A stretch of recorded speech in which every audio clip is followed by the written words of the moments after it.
This is the comeback everyone's been waiting for, and it's happening.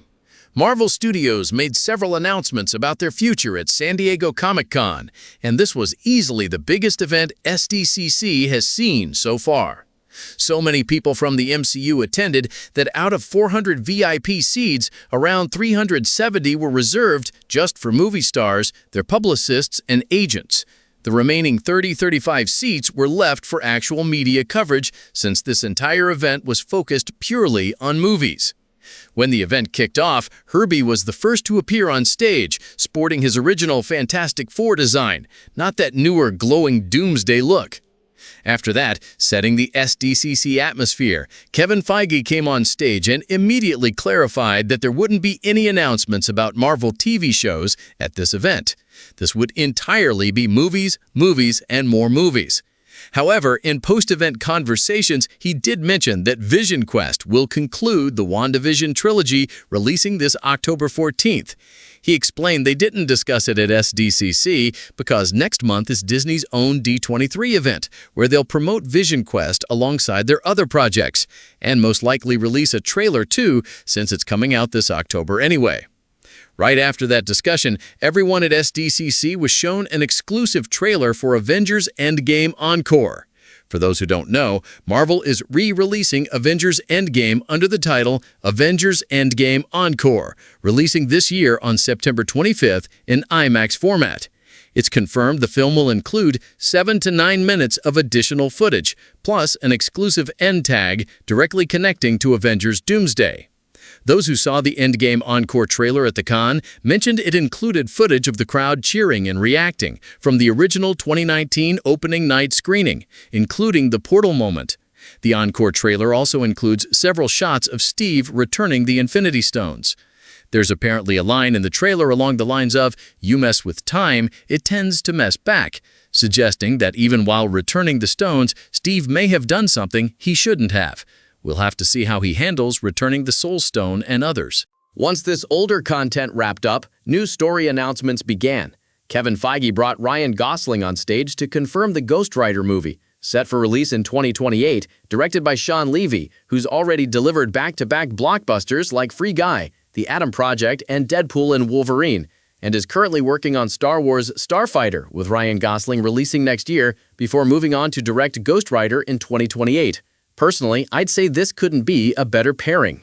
There'd been rumors for a while about Ryan playing Ghost Rider, but there was also speculation Marvel might play the nostalgia card and bring back Nicolas Cage instead. That's not the case here. This time Marvel genuinely listened to the fans and brought back their preferred choice. With Sean Levy directing, they honestly couldn't have picked a better director. His work on Deadpool and Wolverine speaks for itself, and his comeback has been legendary. Disney clearly trusts him a lot. This feels almost too good to be true. Best actor, best director, great material, 2028 is shaping up to be legendary. As for the new movie logo shown, I think it's subject to change once official aesthetics and promotional material roll out closer to release. Given how soon 2028 is, their script must already be locked in, and it sounds like they'll jump straight into this project right after Starfighter wraps up. I'm genuinely thrilled about this. More casting news for Ghost Rider will surely trickle out over time. Following that, Jon Bernthal came on stage and reminded Kevin Feige that Spider-Man Brand New Day releases in theaters next week, and with some fun back and forth, exclusive footage from the film was shown in the hall, featuring Spidey and Punisher fighting Hulk. Surprisingly, people are saying the movie features Smart Hulk, though personally I believe it'll actually be more of a fix-it version of Hulk rather than exactly the classic Smart Hulk. In the footage, Frank throws a grenade at Hulk, Bruce catches it, says "really," and it explodes, knocking Hulk aside. Peter and Frank argue again, as already shown in the trailer. There's also a mention of MJ in the footage, with someone asking, "Are you blushing?" establishing that she still has a crush on Spider-Man. Whether she'll like the man behind the mask too, well, the movie will have to show us that, or we'll need to wait for the sequel. After that segment wrapped up, attention shifted to Avengers Doomsday, with Joe and Anthony Russo taking the stage to reveal the Doomsday cast, done backstage in a hall that separated Avengers and X-Men into different staging areas. Chris Evans and Haley Atwell were confirmed on the main stage, along with RDJ making his entrance. As the full Doomsday cast assembled on stage, Ryan Reynolds made a surprise entrance in full Deadpool cosplay, walking through the audience in the hall, directly asking Paul Rudd where is Thor and why was he crying. Rudd replied that Thor was a Wexham fan, implying Wexham must not be playing well, which is why he'd be crying, clearly a joke. But it also confirmed that this really was Ryan Reynolds. He was sneakily promoting his Wrexham Football Club again, since he's a co-owner, presumably to boost its valuation before eventually selling it. During this same conversation, when Deadpool jokingly asked if there was more shooting or reshoots left, hinting he was supposed to be in Avengers Doomsday, it became fairly evident that Deadpool actually won't be appearing in Doomsday, a subtle confirmation through the joke that he's not part of it. However, there was also a hint that more information would be coming soon, which I'm hoping Marvel will officially announce at Disney's D23 event next month. After that, the SDCC crowd was shown Doomsday footage. I've already seen the leaked, blurry version of this trailer footage, and obviously I can't show it to you here, but I can give you the context. The trailer mostly shows Doom's aura in front of the other Avengers, showcasing how he used to be different, how intelligent he used to be, and so on. We see glimpses of footage featuring the rest of the Avengers and X-Men, along with an extended look at the Thor vs. Doom fight, where Doom stops Stormbreaker with 2 fingers, and then apparently throws Thor, and you watch him falling on screen for a few seconds. Doom makes an intense, heavy supervillain entrance after that, raising the Sentinels, with Reed saying, "Heartbroken, did you do this, Victor?" and then shouting it louder, "Did you do this?" The trailer also apparently shows what might be a portrait in Doom's castle, though it's not entirely clear. We'll probably see more of that later. But yeah, the trailer was genuinely intense. There's some serious beatings happening, especially to Thor, and Doom's full look is still not fully shown. They're still holding that back, meaning we'll have to wait for the actual movie. That said, at the actual Comic-Con booth, they did fully showcase Doom's costume, along with several color variations of the Latverian witches, the most recent being Rent. After all that, Kevin Feige announced they still had one more thing to show. Black Panther 3, releasing December 15th, 2028.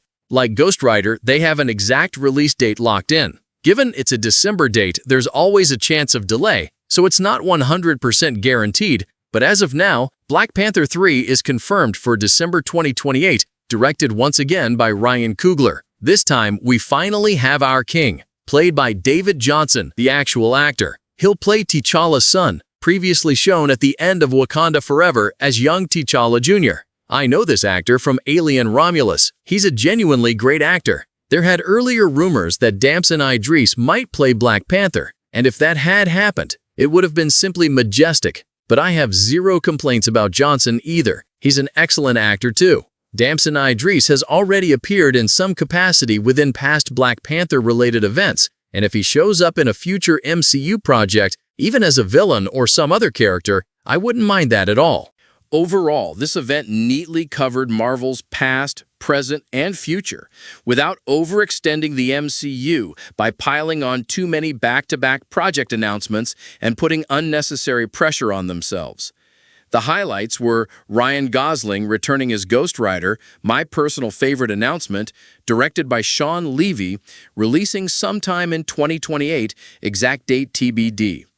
No information yet on Secret Wars, David Johnson playing T'Challa Jr. in Black Panther 3, releasing December 15th, 2028, and the Avengers Endgame Encore trailer releasing in just a couple months on September 25th, 2026, which people are eagerly anticipating given the promised 7 to 9 minutes of extra footage. Alongside all this, we also got a new Avengers Doomsday trailer which has since leaked online. New Spider-Man Brand New Day footage was shown too. They didn't give any updates on Secret Wars or X-Men, which I'm hoping they'll at least touch on during D23 next month. No word on TV shows or Vision Quest either, though some details were shared in post-event interviews that hint at more coming next month. I think Marvel is deliberately holding back right now. They want to first gauge the reception and hype around Doomsday's main characters before committing to more projects ahead of Secret Wars. That much is clear. They're taking baby steps, wanting the Avengers to remain focused on being the Avengers and replicating what's currently working rather than overextending. Secret Wars is set to release next December, and will likely get some Vision Quest-related announcements at D23. But for now, Marvel is deliberately taking things slow, much like they did in the early days, moving carefully, watching what resonates with fans, and building from there. It's clear the Ryan Gosling Ghost Rider casting was essentially a full fan casting choice come to life, and it seems Marvel will keep following this approach going forward, giving fans what they actually want and building on proven hype rather than engineering overly elaborate schemes. Overall, I really enjoyed this whole event. It might seem like they didn't announce a ton of things, but honestly, they packed in quite a lot of information. I thought it was great, some really solid announcements, and I'm looking forward to even bigger ones next month. There will surely be more announcements beyond this too. Right now, Marvel's future looks genuinely exciting. They seem to be making some smart decisions. Let me know your thoughts on this event and coverage and how hyped you are in the comments. X-Men and other MCU projects will obviously still be coming, no doubt about that. It's just that Marvel doesn't want to overpromise and underdeliver, so they're not rushing to announce everything right away.